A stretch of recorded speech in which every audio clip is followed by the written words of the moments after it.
السلام عليكم ورحمة الله وبركاته.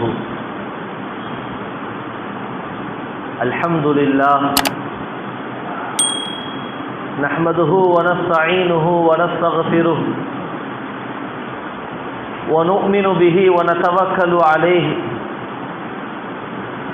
ونعوذ بالله من شرور أنفسنا ومن سيئات أعمالنا. فقد قال الله تبارك وتعالى في القرآن الكريم: وإن شكرتم لأزيدنكم. صدق مولانا العلي العظيم. وقال نبينا صلى الله عليه وسلم: ربي شاكر يحب الشاكرين، أو كما قال صلى الله عليه وسلم: يا ربي بالمصطفى بلغ مقاصدنا واسمح لنا ما مضى يا واسع الكرم. எல்லா புகழும் புகழ்ச்சியும் அல்லாஹ் ஒருவனுக்கே உரித்தாகட்டுமாகுக. சலாத்தும் சலாமும் சர்தாரே ஆலம் ஸல்லல்லாஹு அலைஹி வஸல்லம் அவர்களின் மீதும் அவர்களை பின்தொடர்ந்த அனைத்து இறைநேசர்களின் மீதும் நின்று நிலவட்டுமாகுக. உயிருள்ள வரை உடல் சுகத்தோடும் ஈமானிய நசீபோடும் வாழ்ந்து மரணிக்கக்கூடிய பாக்கியத்தை அல்லாஹு ரப்புல் இஸ்ஸத் எங்கள் அனைவர்களுக்கும் தந்தருள் புரிவானாக. கண்ணியமான இஸ்லாமிய சகோதரர்களே, அல்லாஹு ரப்புல் இஸ்ஸத் குர்ஆனிலே பல்வேறு சட்டங்களையும் பல்வேறு நடைமுறை வாழ்க்கைகளையும் நபிமார்களுடைய வரலாறுகளையும் அல்லாஹ் போதிக்கிறார். ஒரு இஸ்லாமிய சமூகம் இப்படிதான் உருவாக வேண்டும், இந்த அடிப்படையில் உருவாக வேண்டும், அவர்களுடைய நடைமுறை வணக்க வழிபாடுகள் இப்படி இருக்க வேண்டும், அவர்களுடைய வியாபார தலங்கள் இப்படி இருக்க வேண்டும் என்பது போன்ற பல்வேறு விடயங்களை அல்லாஹ் குர்ஆனிலே பேசுவார். அதில் சில சந்தர்ப்பங்களிலே மனிதனுடைய சிபாத்துகள், மனிதனுடைய குணநலன்கள் எப்படி இருக்க வேண்டும் என்பதை பற்றியும் பேசுவார்.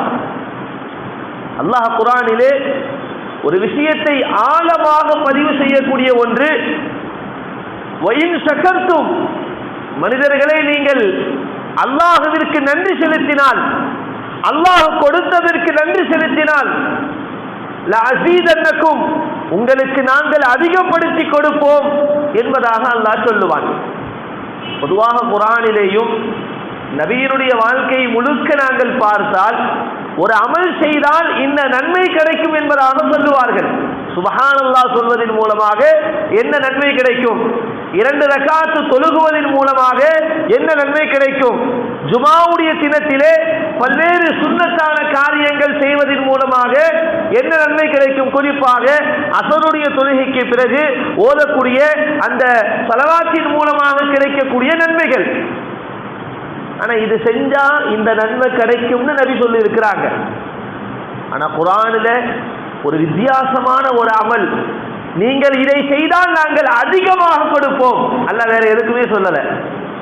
2 ரக்காத்து தொழுதா 2 நன்மைகள் கிடைக்கலாம், 10 நன்மைகள் கிடைக்கலாம், 10 70ஆக, 70 700ஆக, 700 எண்ணற்ற நன்மைகளாக மாறும்.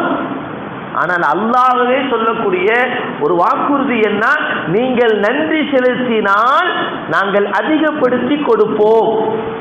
அந்த ஆயத்தை அதோட முடிக்காம அல்லாஹ் தொடர்ந்து பேசுவான், வஇன்னல் இன்சான், ஆனாலும் கூட நன்றி செலுத்த வேண்டும்.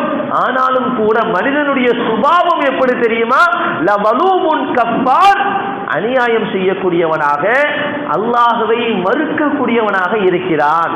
அல்லாஹ் எங்கள் அனைவர்களையும் பாதுகாப்பானாக. முழுக்க முழுக்க அல்லாஹ்விற்கு நன்றி செலுத்தக்கூடிய அடியார்களாக அல்லாஹ் எங்கள் அனைவர்களையும் ஆக்குவானாக. கண்ணியமானவர்களே, சொல்லக்கூடிய விஷயம், நன்றி செலுத்துவது என்பது அல்லாஹ்விற்கு மிகவும் பிடித்தமானது. நபி அவங்க சொல்லுவாங்க, ரப்பி ஷாக்கிர், என்னுடைய இறைவன் நன்றி செலுத்தக்கூடியவன்.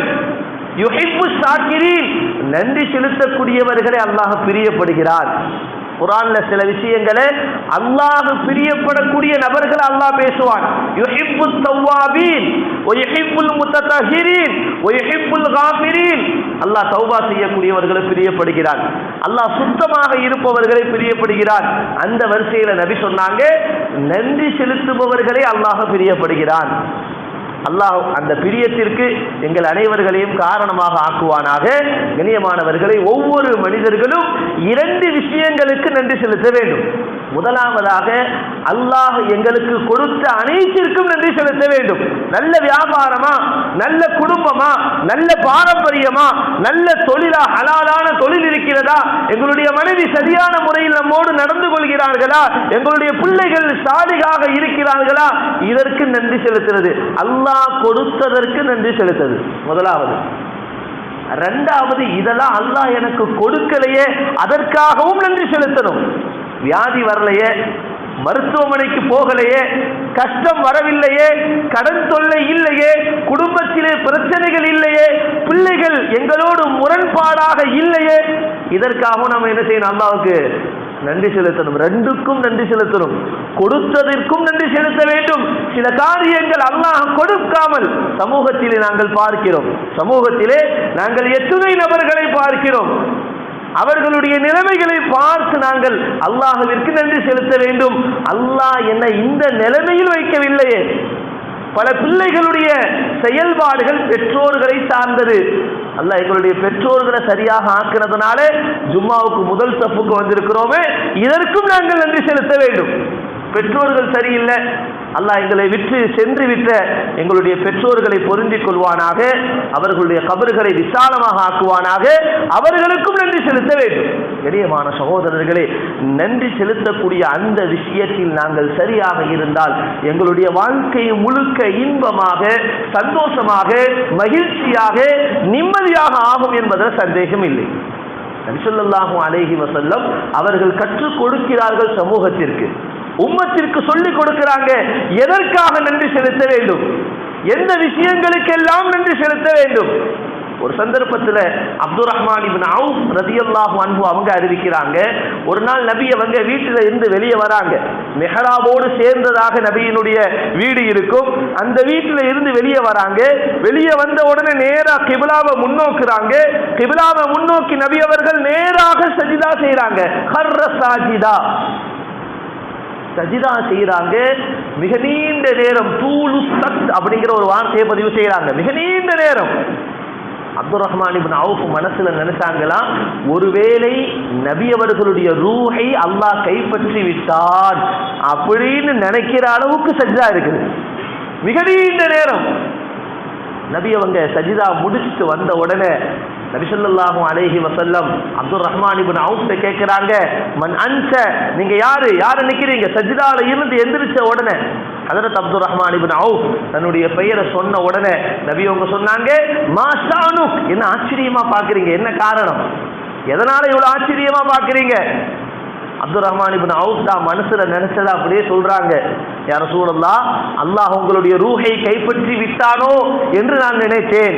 நபி ஸல்லல்லாஹு அலைஹி வஸல்லம் சொன்னாங்க, அதானி ஜிப்ரீல் ஃபபஷ்ஷிர்னி, ஜிப்ரீல் அலைஹிஸ்ஸலாத்து வஸ்ஸலாம் இப்ப வந்தாங்க, எனக்கு சில சுபச்செய்தி சொன்னாங்க, அதற்காக நான் நன்றி செலுத்துகிறேன். அந்த சுபச்செய்தி என்ன சொன்னாங்க? நபி அவர்களுக்கு அல்லாஹ்வுடைய சுபச்செய்தி, மன் ஸல்ல அலைக யா ரசூலல்லாஹ், யா ரசூலல்லாஹ், உங்களின் மீது ஒரு நபர் ஸலவாத்து கூறினால் ஸல்லைத்து அலைஹி, நான் அவர் மீது ஸலவாத்து சொல்லுகிறேன். மன் ஸல்லம அலைக யா ரசூலல்லாஹ் ஸல்லைத்து அலைஹி, உங்கள் மீது ஒருவர் சலாம் கூறினால் நான் அவர் மீது சலாம் கூறுகிறேன். இங்க 2 விஷயம் இருக்கிறது. ஒன்று, அல்லாஹ் நபியை கண்ணியப்படுத்துகிறார். ஒட்டுமொத்த சமூகமும் நபியினுடைய ஸலவாத்து இல்லாமல் சொர்க்கம் போக முடியாது, ஷஃபாஅத் கிடைக்காது. கியாமத்திலே ஷஃபாஅத் வேண்டும் என்று சொன்னால் வேற சொர்க்கம் இருக்கிறது, ஹவுதே கௌசர் நீர் இருக்கிறது, மஹ்ஷருடைய மைதானம் இருக்கிறது, இதுவெல்லாம் வேறு. நபியினுடைய ஷஃபாஅத் வேண்டுமா? நபி சொன்னாங்க, என் மீது அதிகம் ஸலவாத் ஓதுங்கள். அல்லாஹ் எங்கள் அனைவர்களுக்கும் நபியினுடைய ஷஃபாஅத்தை நசீபாக்குவானாக. ஒவ்வொரு நேர பாங்கிற்கு பிறகு ஓதக்கூடிய துஆவுடைய அடிப்படை நபியினுடைய ஷஃபாஅத் கிடைக்க வேண்டும். அப்ப நபி ஸல்லல்லாஹு அலைஹி வஸல்லம் அவர்கள் அல்லாஹ் கண்ணியப்படுத்துகிறார். இரண்டாவதாக இந்த உம்மத்திற்கு வழங்கிய மிகப்பெரிய பாக்கியம், உம்மத்தின் மீது அல்லாஹ் ஸலவாத்து கூறுகிறார், உம்மத்தின் மீது அல்லாஹ் சலாம் கூறுகிறான். இந்த ரெண்டு விஷயத்திற்கு நன்றி செலுத்துறதுக்காக நான் சஜ்தா செய்தேன் என்பதாக சொன்னாங்க.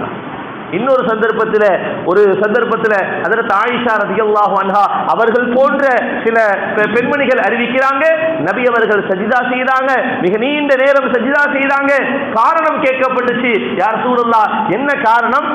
அதானி ஆசின், எப்பொழுதும் வரக்கூடிய ஒரு நபர் வந்தார், ஜிப்ரீல் அலைஹிஸ்ஸலாத்து வஸ்ஸலாம் அவர்கள் வந்தாங்க, யா ரசூலுல்லாஹ் உங்களுடைய உம்மத்திலே 70,000 நபர்கள் யதுகுலூனல் ஜன்னத பிகைரி ஹிசாப், கேள்வி கணக்கு இல்லாம சொர்க்கம் போயிடுவாங்கன்னு சொன்னாங்க. இது 70,000 பேர் யாருக்குங்க? இது யாருக்கு சொல்லப்பட்ட சுப செய்தி? உம்மத்திற்கு சொல்லப்பட்ட சுப செய்தி. அதற்காக நபி அவர்கள் சஜ்தா செய்தாங்க. உம்மத்தின் மீதுண்ட அந்த சிந்தனை, அந்த கவலை, அந்த இரக்கம், நபி அவங்க ஸலவாத்து அல்லாஹ்வை சுக்ர் செய்யறதற்காக, நன்றி செலுத்துறதுக்காக சஜிதால இருந்தாங்க.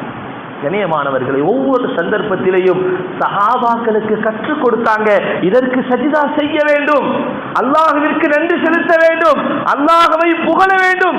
எல்லா சந்தர்ப்பத்திலையும் அப்படிப்பட்ட ஒரு சமூகத்தை நபி அவங்க உருவாக்குனாங்க. நான் ஆரம்பத்தில் சொன்னதை போல அல்லாஹ் கொடுத்ததற்கும் நன்றி செலுத்தணும், அல்லாஹ் கொடுக்கலையே அதற்கும் நன்றி செலுத்த வேண்டும். ஒரு சந்தர்ப்பத்தில் நபி அவர்கள் தன்னுடைய 2 தோழர்களோடு சையதுனா அபூபக்கர் சித்திக், சையதுனா உமரே ஃபாரூக் அவர்களோடு பயணம் செய்கிறார்கள். பயணத்தில் பொதுவாக அன்றைய காலத்தினுடைய பிரயாணங்களை நாங்கள் யோசிக்க வேண்டும். ஒட்டகத்தில் பயணம் செய்வாங்க. பொதுவாக ஒட்டகத்தில் ஏறுறதும் சிரமம், ஏறுவதை விட இறங்குறது ரொம்ப சிரமம். ஒட்டகத்தில் ஏறினவங்களுக்கு அது தெரியும். நபி அவங்க பயணத்தில் இருக்கிறாங்க. செல்லக்கூடிய பாதையில் ஒரு மனிதரை சந்திக்கிறாங்க. அவருக்கு அரபியில சொல்லக்கூடிய வார்த்தை ஜமானா. ஜமானா அப்படின்னு சொன்னா பல காலங்களாக நோயாளியா இருக்கிறார், அதற்கு அரபியில பயன்படுத்தக்கூடிய வார்த்தை ஜமானா. பல காலம் நம்ம தமிழ்ல விளங்குறதுக்காக படுத்த படுக்கையாக இருக்கிறார் அப்படின்னு சொல்லுவோம்ல, அப்படிப்பட்ட ஒரு நபரை பார்க்கிறாங்க.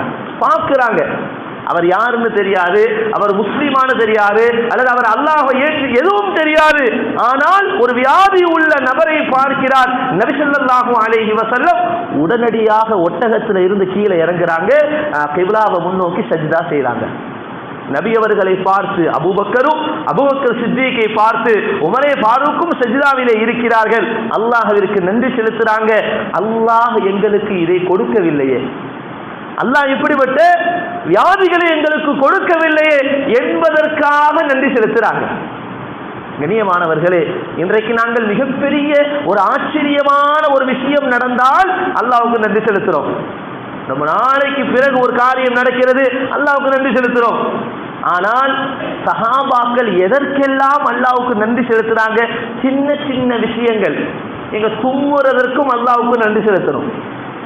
தும்முறது, ஆனால் மருத்துவர்கள் சொல்லக்கூடிய அந்த விஷயங்களை பார்த்தால் நம்மளுடைய உடலில் நடக்கக்கூடிய எல்லா காரியங்களுக்கும் நாங்கள் அல்லாஹ்வுக்கு நன்றி செலுத்தணும். சையதுனா ஆயிஷா ரலியல்லாஹு அன்ஹா பதிவு செய்வாங்க, ஒரு மனிதர் சுத்தமான தண்ணீரை குடிக்கிறாரா, இவர் அல்லாஹ்வுக்கு நன்றி செலுத்தணும்னு சொன்னாங்க. சுத்தமான தண்ணீர், அல்மாயே ஹாலிஸ். இது எப்படி எங்களுக்கு விளங்கும்? சுத்தமான தண்ணீர், நம்ம தண்ணீரோடையே புழங்குறோம், வைகையில தான் நாங்கள் குளிக்கிறோம், இது எங்களுக்கு விளங்காது. தண்ணி இல்லாத காடுன்னு தமிழ்ல சொல்லுவாங்க. அந்த பகுதிக்கு போனா தண்ணீருடைய நியமத் எங்களுக்கு விளங்கும். தண்ணீர் எவ்வளவு பெரிய நியமத், எவ்வளவு பெரிய அருள் கொடை. இதற்கு நாங்கள் காலம் முழுக்க நன்றி செலுத்தினாலும் போதாது. இன்னொரு சந்தர்ப்பத்தில் ஆயிஷா ரலியல்லாஹு அவங்க சொல்லுவாங்க, ஒரு மனிதன் தண்ணீர் குடித்து அந்த தண்ணீர் சிறுநீராக வெளியேறுகிறதா, யஸ்ரபுல் மா அல் ஹாலிசா வ யக்ருஜு அல் பவுல், பவுலாக சிறுநீராக வெளியேறுகிறதா, இவரும் அல்லாஹ்வுக்கு நன்றி செலுத்தணும்னு சொன்னாங்க. தண்ணி குடிச்சா சிறுநீராக தானே போகும், இல்ல வியர்வையாக வரும், இதற்கும் நன்றி செலுத்த வேண்டும் என்பதாக சையதுனா ஆயிஷா ரலியல்லாஹு அன்ஹா அவர்கள் பதிவு செய்வார்கள். கண்ணியமான சகோதரர்களே, உலகத்திலே ஒவ்வொரு மனிதர்களும் அல்லாஹ்விற்கு நன்றி செலுத்த வேண்டும். அல்லாஹ்விற்கு நன்றி செலுத்துவதனுடைய அடிப்படை என்னங்க? எங்களுக்கு மத்தியில நாங்க நன்றி செலுத்தணும். ஒரு மனிதன் இன்னொரு மனிதனுக்கு நன்றி செலுத்தணும். ஒரு மனிதன் மற்றவர்களுக்கு யார் உதவி செய்கிறார்களோ அவர்களுக்கு நன்றி செலுத்துவது. நபி ஸல்லல்லாஹு அலைஹி வஸல்லம் அவர்களுடைய மிக முக்கியமான ஒரு சுன்னத்துல ஒன்று என்ன அப்படின்னு கேட்டா, யாராவது உதவி செய்தால் உடனடியாக துஆ செய்வார்கள். அவர்களுக்காக, அவர்களுடைய குடும்பத்தார்களுக்காக, அந்த குடும்பத்தினுடைய வியாபாரத்திற்காக நபி அவர்கள் துஆ செய்வார்கள். அந்த மனிதருக்கும் நன்றி செலுத்துவார்கள், அல்லாஹ்வுக்கும் நன்றி செலுத்துவாங்க. நிறைய வரலாறுகளை நாங்கள் பார்க்கிறோம். ஒரு அடியான் இன்னொரு அடியானுக்கு நன்றி செலுத்துறதையும் அல்லாஹ் விரும்புகிறான். ஒரு ஏழை, நம்ம நடைமுறையில் இதே மாதிரி நிகழ்ச்சிகளை நிறைய பார்க்கலாம். ஒரு ஏழை நபியிடத்துல யாசகம் கேட்கிறாரு. நபி ஸல்லல்லாஹு அலைஹி வஸல்லம் ஒரு பேரிச்சம்பழத்தை, ஒரே ஒரு பேரிச்சம்பழத்தை, தம்ரன் வாஹிதா, ஒரு பேரிச்சம்பழத்தை கொடுக்கிறாங்க. அவர் சொன்னாராம், நபியா இருந்துட்டு ஒரே ஒரு பேரிச்சம்பழம் தராராப்பா இவர், எவ்வளவு பெரிய நபி, இவர் நிறைய கொடுப்பாங்க, இவர்கிட்ட வந்தா இன்னைக்கு நிறைய சந்தர்ப்பங்கள் அப்படி நினைக்கும். நாம ஒரு கற்பனை பண்ணிட்டு ஒரு ஆள்கிட்ட போவோம், இவர் நினைச்சா எல்லாம் முடிஞ்சிடும்னு பார்த்தா அவர் நம்மளை ஒரே அடியா முடிச்சிடுவார். அவர் சொல்றார் இந்த வார்த்தைய, நபியிடத்தில் வந்தால் யதஸத்தகு தம்ரன் வாஹிதம் மின் நபியின் அன் அன்பியா, நபிமார்களில் உள்ள ஒரு ஆளே ஒரே ஒரு பேரிச்சம்பழத்தை சதக்கா செய்யறாராப்பா அப்படின்னு அவர் சொல்றாரு. நபி அவர்களுடைய காதுல இது விழுது. இன்னொரு மனிதர் யாசகர் வராரு, நபி அவங்க சதக்கா செய்யறாங்க, ஒரே பேரிச்சம்பழம். அவர் வாங்கிட்டு சொன்னாரு, நபி அவர்கள் கொடுத்த பேரிச்சம்பழம், நபி அவர்கள் கொடுத்த பேரிச்சம்பழம், பகைத்துஹா, நான் இருக்கும் காலமெல்லாம் இதை நான் வைத்திருப்பேன், நான் சாப்பிட மாட்டேன் இதை. அவர் என்ன சொல்றாரு, நான் உயிர் வாழும் காலமெல்லாம் இந்த ஒரு பேரிச்சம்பழத்தை வச்சிருப்பேன். அதோட நிறுத்தல, தொடர்ந்து சொல்றாரு, இதன் மூலமாக என் வாழ்க்கையில் அல்லாஹ் பரக்கத்தை கொடுப்பான். இதுவும் நபியினுடைய காதுல விழுது. நபி ஸல்லல்லாஹு அலைஹி வஸல்லம் ஒரு அடிமை பெண்ணை அழைச்சி சொன்னாங்க, நீங்க நேரா உம்மு சுலைமான் நினைக்கிற நபியினுடைய மனைவிமார்கள் ஒரு மனைவிமார்களுடைய வீட்டுக்கு அனுப்பி சொன்னாங்க, அவர்களுடைய வீட்டில் இருந்து 40 தீனார் காசுகளை அந்த மனிதருக்கு அன்பளிப்பாக கொடுங்கன்னு சொன்னாங்க. ஒரு பேரிச்சம்பழத்துக்கு அல்லாஹ்வுக்கு நன்றி செலுத்தினாரு. நபி என்ன செஞ்சாங்க, 40 பேரிச்சம்பழம் கொடுக்கல, 40 தீனார் பொற்காசுகளை கொடுக்க சொன்னாங்க. இது அல்லாஹுக்கு அவர் நன்றி செலுத்தினார் என்பதற்காக நபி அவர்களுடைய அன்பளிப்பு.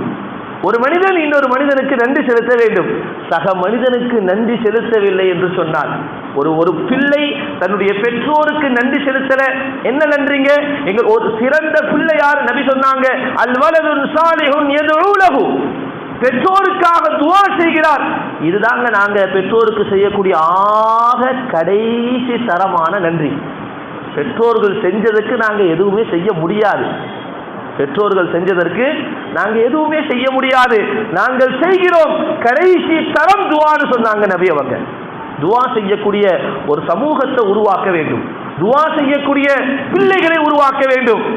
ஒரு பெற்றோருக்கு சமமாக நபி ஸல்லல்லாஹு அலைஹி வஸல்லம் அவர்கள்ட்ட பல கேள்விகள் தாயின் சம்பந்தமாக, தந்தையின் சம்பந்தமாக கேட்கும் பொழுதெல்லாம் நபி சொல்லக்கூடிய வார்த்தை, நீங்கள் ஆயுள் முழுக்க அவர்களை உங்களுடைய தோல் புஜத்தில் வைத்து காபாவை தவாப் செய்தாலும் அவர்களுக்கு நீங்க நன்றி செலுத்த முடியாதுன்னு சொன்னாங்க. ஆயுள் முழுக்க. எங்க தாய் இன்னைக்கு எத்தனை பேர் தவாப் செய்யறோம்?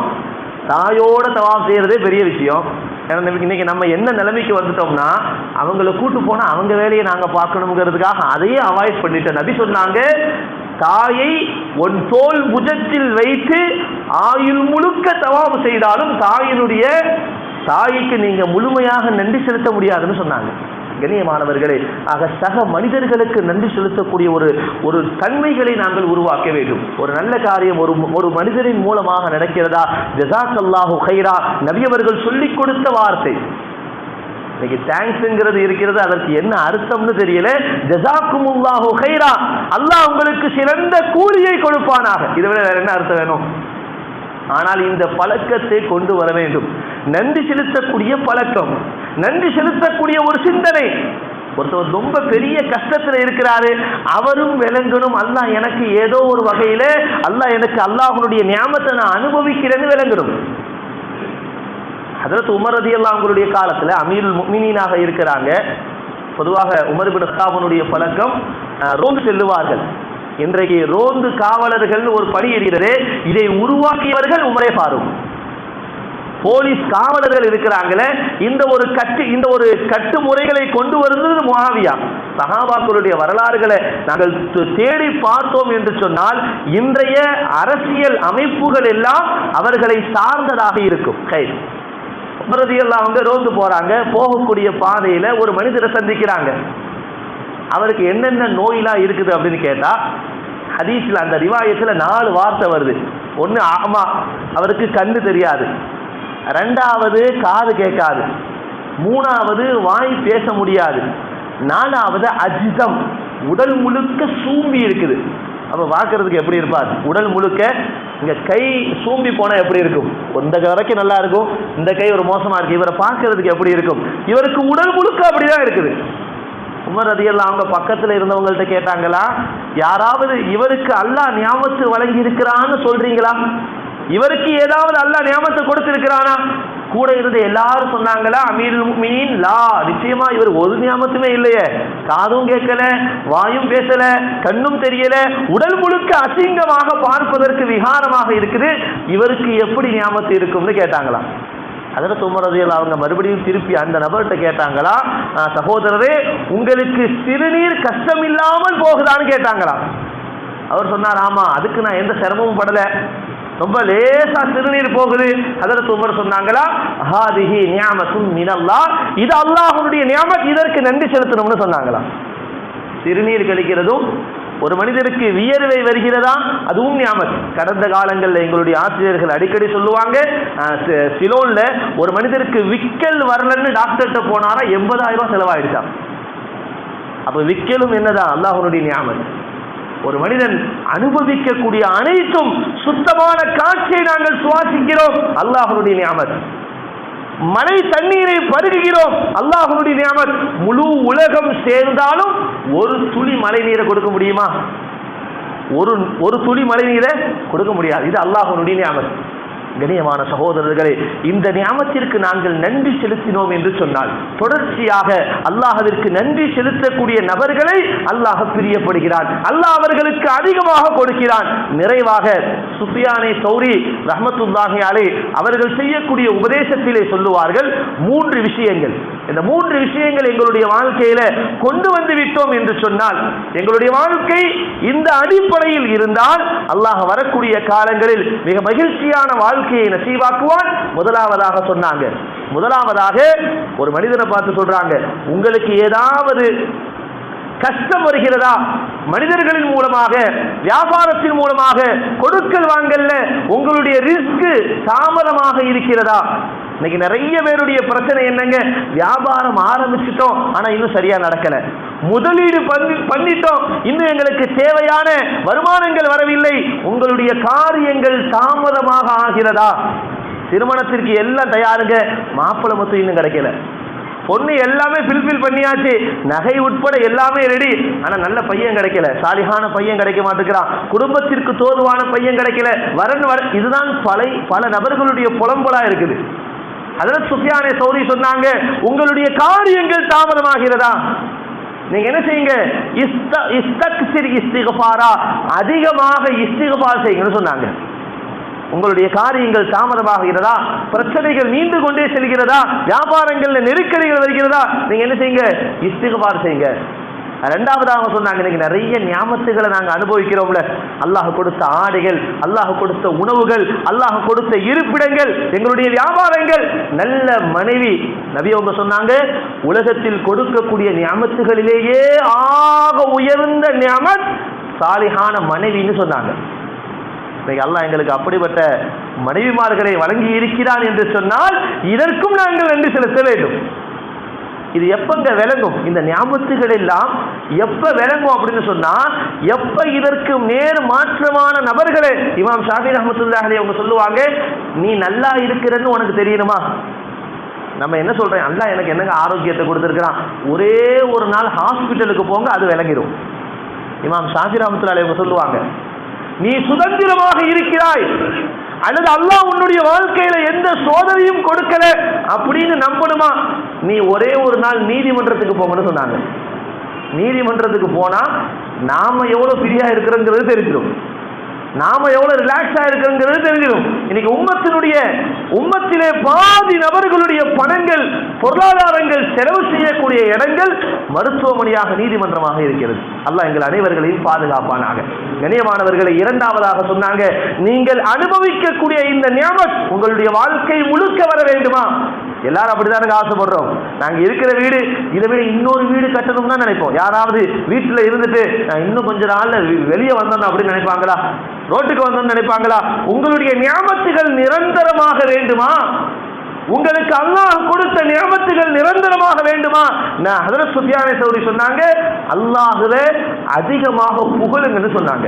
அல்ஹம்துலில்லாஹ், அல்ஹம்துலில்லாஹ். மனைவியை பார்க்கிறோம், பிள்ளைகளை பார்க்கிறோம், எங்களுக்கு பணிவிடை செய்யக்கூடிய பேர பிள்ளைகளை பார்க்கிறோம், எங்களுடைய பேச்சை கேட்கக்கூடிய பிள்ளைகளை பார்க்கிறோம். அல்ஹம்துலில்லாஹ் சொல்லுங்க. வியாபார தலங்களிலே எங்களோடு பயணிக்கக்கூடிய பணிவிடையாளர் நல்ல இருக்கிறான், வேலை செய்யறவன் நல்ல வேலை செய்யறான், அல்ஹம்துலில்லாஹ் சொல்லுங்க. எங்களிடத்திலே பழகக்கூடியவர் கண்ணியமாக பார்க்கிறாரா? அல்ஹம்துலில்லாஹ் சொல்லுங்க. உங்களை ஒரு நபர் கண்ணியத்தோடு சிந்திக்கிறாரா? அல்ஹம்துலில்லாஹ் சொல்லுங்க. குடும்பத்திலே உள்ளவர்கள் எங்களோடு நெருக்கமாக உறவு முறையை பேணுகிறார்களா? அல்ஹம்துலில்லாஹ் சொல்லுங்க. சொல்லலாமா இன்ஷா அல்லாஹ்? இந்த அல்ஹம்துலில்லாஹ் சுஃபியானே சௌரி சொன்னாங்க, அல்ஹம்துலில்லாஹ் அதிகமாக சொல்லுங்கள், அல்லாஹ் உங்களுடைய நியமத்துகளை வாழ்க்கை முழுக்க கொடுப்பான்னு சொன்னாங்க. அல்லாஹ் எங்கள் அனைவர்களுக்கும் நசீவாக்குவானாக. வாழும் காலமெல்லாம் அப்படி ஒரு நியமத்து கிடைக்கும். மூன்றாவதாக சொன்னாங்க, ஃபஇதா ஹஸபக அம்ருன், ஏதாவது தொல்லையான காரியம், ஏதாவது ஒரு கஷ்டமான காரியம், ஏதாவது பிரச்சனை ஏற்படுகிறதா, முசீபத்துகள் ஏற்படுகிறதா, குடும்ப சூழ்நிலைகள் சரியில்லையா, லா ஹவுல வலா குவத இல்லா பில்லாஹ், இந்த கலிமாவை சொல்லி வாருங்கள், எல்லா பிரச்சனையினுடைய முற்றுப்புள்ளின்னு சொன்னாங்க. பிரச்சனைகள் நீங்கிவிடும், பிரச்சனைகள் தூரமாகிவிடும், பிரச்சனைகள் எங்களை விட்டு சென்றுவிடும். சுஃபியானே சௌரி ரஹ்மத்துல்லாஹி அலைஹி அவர்கள் இந்த மூன்று உபதேசத்தை இந்த சமூகத்திற்கு சொல்லுவார்கள். கண்ணியமான சகோதரர்களே, நாங்கள் அல்லாஹ்விற்கு நன்றி செலுத்துவதில் அதிகமாக அல்ஹம்துலில்லாஹ் சொல்லுவதில், இஸ்திக்ஃபார் ஓதுவதில், இது போன்ற zikruகள். மிக கடைசியாக நான் ஒன்றை சொல்லுவேன். இன்னைக்கு எவ்வளவு பேர் முசீபத்தில் இருக்கிறாங்க, எவ்வளவு பேர் பிரச்சனைகள்ல இருக்கிறாங்க. திருமிதி ஷரீஃப்ல பதிவு செய்யக்கூடிய ஒரு ரிவாயத்து, நபியினுடைய காலத்துல ஒரு மோசமான ஒரு சூழ்நிலையில ஒரு மனிதரை பார்க்கிறாங்க. அவர் எந்த அளவுக்கு அப்படின்னு சொன்னா, அவர் பறவை போல ஒடுங்கி இருக்கிறார். ஒடுங்கினா அவரால் எந்திரிச்சு நடக்க முடியாது, அவரால் சுயமாக தன்னுடைய வேலையை செய்ய முடியாது. பறவை போல ஒரே இடத்துல இருக்கிறார், அவரால் எந்திரிக்க முடியாது. இப்படிப்பட்ட நபரை பார்க்கும் பொழுது சஹாபாக்கள் கவலையாக நபியிடத்துல கேட்டாங்க, யார் ரசூலல்லாஹ், இந்த நோயிலிருந்து நாங்கள் பாதுகாப்பு பெற வேண்டும், இந்த நோய் எங்களுடைய வாழ்க்கையில வரக்கூடாது, இப்படி ஒரு கஷ்டம் எங்களுடைய வாழ்க்கையில வரக்கூடாது, யார் ரசூலல்லாஹ், நாங்க என்ன செய்யணும்னு கேட்டாங்க. நபி ஸல்லல்லாஹு அலைஹி வஸல்லம் ஒரு அற்புதமான ஒரு zikr, ஒரு துஆவை சொல்லி கொடுக்கறாங்க. என்ன துஆ? அல்ஹம்துலில்லாஹில்லதி, நினைவு இருந்தால் ஞாபகம் வைத்துக் கொள்ளுங்கள், அல்ஹம்துலில்லாஹில்லதி ஆஃபானி மிம்மப்தலாக பிஹி வஃல்லலனி அலா கஸீரின் மிம்மன் ஹலக தஃதீலா. ரெண்டு வரிதான்.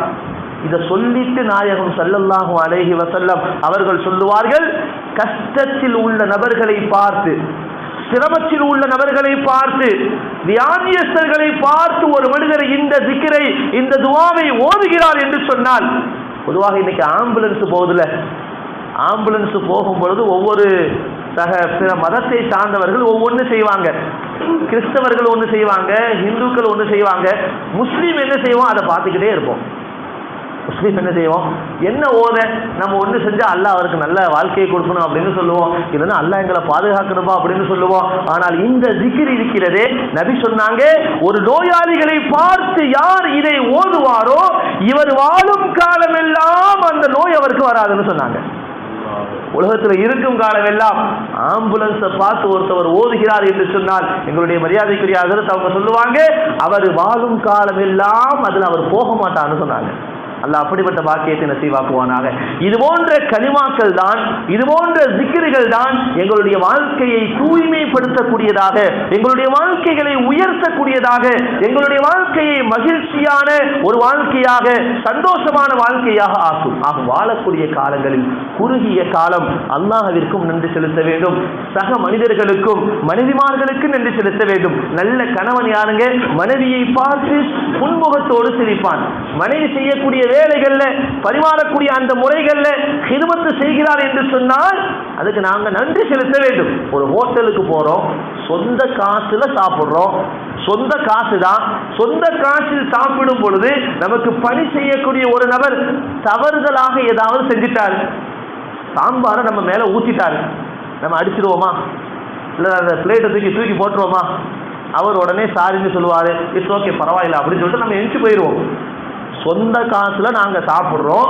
இதே வீட்டில் நடந்தா, நாங்கள் வீடுகளிலே இருக்கிறோம், எங்களுடைய மனைவிமார்கள், எங்களுடைய பிள்ளைகள், எங்களுடைய பிள்ளைகளுடைய மனைவிமார்கள், மருமகள்மார்கள் செய்யக்கூடிய தவறுகளை நாங்கள் விட்டு கொடுக்க வேண்டும், அவர்களுக்கு நன்றி செலுத்த வேண்டும். எங்களை சுற்றி இருக்கக்கூடிய அல்லாஹ் நல்ல மாஹோலை வழங்கி இருக்கிறார் என்று சொன்னால், தீனுக்கு சாதகமான நாம் இருக்கக்கூடிய இந்த பகுதி முஸ்லீம்கள் அதிகமாக வாழ்றாங்க. இந்த மாஹோல் இருப்பதன் மூலமாக இஸ்லாத்திலே நாங்கள் தொடர்ச்சியாக இருக்கிறோம். இல்லைன்னா நீங்க கொஞ்சம் கிராமத்துக்கு போங்க, வெளி மாநிலத்தை பத்தி பேச வேண்டாம், வெளி மாவட்டத்தை பத்தி பேச வேண்டாம், மதுரையில ஒரு 40 கிலோமீட்டர் தூரத்துக்கு போங்க, சில கிராமங்கள் இப்படியும் இருக்கிறது. 10 குடும்பங்கள் இருக்கிறாங்க, பள்ளிவாசல்கள் இருந்தும் நல்ல ஆலிம்கள் இல்ல, உலமாக்கள் இல்ல, மதரசாக்கள் இல்ல. அதனால என்ன ஆயிட்டாங்க? மதுரையினுடைய நிலவரத்தை நான் சொல்லுகிறேன், 10 குடும்பங்களில் ஏறத்தாழ 2-3 குடும்பங்கள் முர்தத்தாக போகிவிட்டார்கள். நாங்கள் இதற்கும் நன்றி செலுத்த வேண்டும். நல்ல ஒரு அமைப்பை அல்லாஹ் வழங்கி இருக்கிறான், நல்ல ஒரு சூழலை அல்லாஹ் வழங்கி இருக்கிறான், இபாதத்து செய்வதற்கு உண்டான ஒரு சூழ்நிலையும் அல்லாஹ் எங்களுக்கு கொடுத்திருக்கிறான். கண்ணியமானவர்களே, அல்லாஹ் கொடுத்த அனைத்து நியாமத்துகளுக்கும் நன்றி செலுத்த வேண்டும். அல்லாஹ் இந்த கஷ்டத்தை கொடுக்கவில்லையே, சிரமத்தை கொடுக்கவில்லையே, அதற்கும் நன்றி செலுத்த வேண்டும். இது வர வேண்டும் என்று சொன்னால், சக மனிதர்களுக்கு மனிதர்கள் நன்றி செலுத்தினோம் என்று சொன்னால் எங்களுடைய வாழ்க்கையில அல்லாஹ் அனைத்தையும் அதிகப்படுத்தி கொடுப்பான் என்பது அல்லாஹ்வுடைய வாக்குறுதியாக இருக்கிறது. அல்லாஹ் ரப்பல் இஸ்ஸத் எங்கள் அனைவர்களுடைய வாழ்க்கையும் பரிபூரணமாக நன்றி செலுத்தக்கூடிய அடியார்களாக அல்லாஹ் எங்கள் அனைவர்களையும் ஆக்கி அருள் புரிவானாக. எல்லா சந்தர்ப்பங்களிலேயும் எல்லா சூழ்நிலைகளிலேயும் அல்லாஹ்விற்கு முழுமையாக நன்றி செலுத்தக்கூடிய, எங்களுடைய தவறுகளை மன்னித்து அல்லாஹ்விடத்திலே பாவ மன்னிப்பு கேட்கக்கூடிய நல்ல இறை நேசர்களாக அல்லாஹ் எங்கள் அனைவர்களையும் ஆக்கி அருள் புரிவானாக. நீண்ட நெடிய நாட்கள் நோய் நொடிகள் இன்றி உடல் ஆரோக்கியத்தோடும் மன நிறைவோடும் செம்போடும் அல்லாஹ்வை நின்று வணங்கி வழிபட்டு வாழக்கூடிய பாக்கியத்தை அல்லாஹ் எங்களுக்கும், எங்களை ஈண்டெடுத்த பெற்றோர்கள், மனைவி, மக்கள், உற்றார் உறவினர்கள் யாவருக்கும் நசீவாக்குவானாக. உயிருள்ள வரை உடல் சுகத்தோடும் ஈமானிய உணர்வோடும் வாழ்ந்து மரணிக்கக்கூடிய பாக்கியத்தை அல்லாஹ் ரப்பல் இஸ்ஸத் எங்கள் அனைவர்களுக்கும் தந்தருள் புரிவானாக. கடன் இல்லாத வாழ்க்கையை நசீவாக்குவானாக, கஷ்டம் இல்லாத வாழ்க்கையை நசீவாக்குவானாக. மருத்துவமனை வாழ்க்கையை விட்டு அல்லாஹ் எங்கள் அனைவர்களையும் பாதுகாப்பானாக. மருந்து மாத்திரையினுடைய செலவுகளை விட்டு அல்லாஹ் எங்கள் அனைவர்களையும் பாதுகாப்பானாக. திடீர் மௌத்துகளை விட்டு பாதுகாப்பானாக, விபத்துகளை விட்டு பாதுகாப்பானாக, கொடூர வியாதிகளை விட்டு பாதுகாப்பானாக. வாழும் காலம் எல்லாம் முழுமையாக அல்லாஹ்விற்கும் அல்லாஹ்வுடைய ரசூலுக்கும் கட்டுப்பட்டு வாழக்கூடிய வாக்கியத்தை அல்லாஹ் எங்கள் அனைவர்களுக்கும் நசீவாக்குவானாக என்ற நல்ல துவாக்களோடு உங்கள் அனைவருடைய துவாவையும் அல்லாஹ்விடத்திலே ஆதரவைத்தவனாக நிறைவு செய்கிறேன். வாஹிர் தஅவானா அனில் ஹம்துலில்லாஹி ரப்பில் ஆலமீன்.